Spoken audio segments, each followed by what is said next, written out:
Shahdadkot B section थाने की हुदूद में rice mill की हिफाजत पर मामूर 55 साला बुजुर्ग शाबान कलहौड़ों के बहिमाना कत्ल केस का फैसला सुना दिया गया।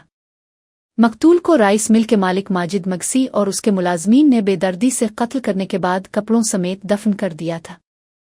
ये फैसला MPP Shahdadkot B section Shahdadkot थाना मीरपुरा में खान मगसी मीर बहादुर खान मगसी और बैरिस्टर काजिम अब्बासी की निगरानी में सुनाया गया।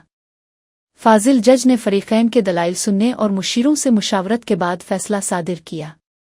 अदालत ने बुजुर्ग शख्स के कत्ल और लाश की बेहुरमती के जुर्म में राइस मिल के मालिक माजिद मगसी और उसके मुलाजमीन पर मजमूई तौर पर 80 लाख रुपए जुर्माना आयद किया, जिसमें कत्ल के जुर्म पर 50 लाख रुपए जबकि लाश की बेहुरमती पर 30 लाख रुपए जुर्माना शामिल था।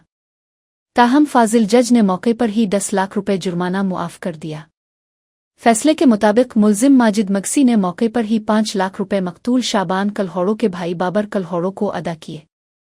बाकी रकम एक साथ में अदा की जाएगी, जिसमें पहली किस्त 20 जनवरी को जबकि बकिया रकम 2 मजीद एक साथ में अदा की जाएगी। फैसले के बाद फरीकैन के दरमियान सुलह कराई गई और मीठा बोसा दिया गया, जिसके बाद केस इख्तिताम पजीर हुआ।